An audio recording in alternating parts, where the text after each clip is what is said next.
લગતા સંદર્ભમાં શું ચર્ચા કરવામાં આવી?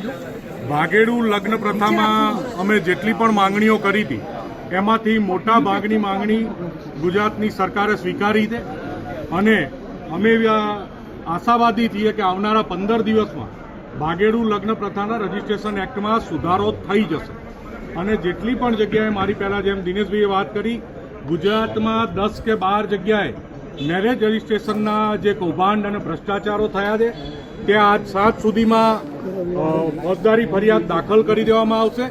ફોજદારી ફરિયાદ દાખલ કરી અને લાગતા વળગતા સંબંધિત અધિકારીઓ અને તમામ આરોપીઓની ધરપકડ થઈ અને કાલના દિવસમાં એ આરોપીઓના ગુજરાતમાં મેરેજ રજિસ્ટ્રેશનમાં ભવિષ્યમાં કોઈ તકલીફ ઊભી ના થાય.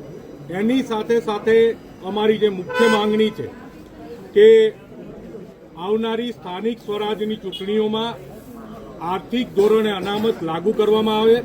જે આર્થિક ધોરણે અનામત અત્યારે હાલ પૂરતી શિક્ષણ અને રોજગારમાં લાગુ કરવામાં આવી છે. ઓબીસી અનામત લાગુ કરવાનું જ્યારે જજમેન્ટ આવ્યું અને એની જ્યારે રીટ થયેલી સુપ્રીમ કોર્ટમાં એ વખતે દેશમાં આર્થિક ધોરણે અનામત અમલી નથી અને એ પછી આર્થિક ધોરણે અનામત અમલી કરવામાં આવી છે.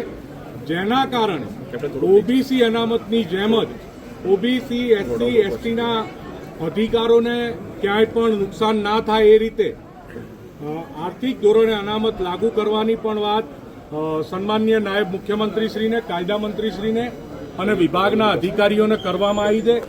પણ એ થોડી લેન્ધી પ્રક્રિયા છે. એમાં મંત્રીશ્રીએ એવું આશ્વાસન આપ્યું છે કે એમાં અમે સુપ્રીમ કોર્ટના જજમેન્ટો, ઝવેરી કમિશનનો રિપોર્ટ અને અન્ય જે રિપોર્ટ્સ છે એ તમામ રિપોર્ટ અને કાયદામાં ચર્ચા વિચારણા કરી અને એમાં પણ અમે પોઝિટિવ છીએ, આશાવાદી છીએ કે જો તમને ન્યાય મળતો હોય તો ન્યાય આપવા સરકાર કટિબદ્ધ છે. એટલે અમે આશા રાખીએ છીએ કે 10%ના ધોરણે ઈબીસી આવનારી સ્થાનિક સ્વરાજની ચૂંટણીમાં લાગુ થઈ જશે. પણ જવાબ આપું છું, નહીં લાગુ થાય તો અમને દિનેશભાઈને, મનોજને, ગીતાબેનને, પૂર્વિનભાઈને બધાને તમે ઓળખો જ છો.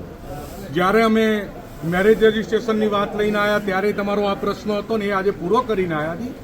હજુ અમારી જોડે સમય ઘણો છે, સરકાર જોડે સમય ઘણો છે. ધીમે ધીમે પૂરું કરાવી દઈશું જેવી રીતે થાય. કમિશનના રિપોર્ટના અનુસંધાનમાં અમારા સાથી નેતા દિનેશભાઈ બાંભણિયાની હાઈકોર્ટમાં પિટિશન પેન્ડિંગ છે અને દિનેશભાઈ સુપ્રીમમાં પણ પિટિશન કરવાની તૈયારી કરી રહ્યા છે. એટલે હાઈકોર્ટ કાં તો સુપ્રીમમાંથી રિઝલ્ટ લઈ આવશું, ન તે જેવી રીતે શિક્ષણ અને રોજગારમાં અનામતનું રિઝલ્ટ જેવી રીતે લાયા હતા એવી રીતે આમાં લાવશું.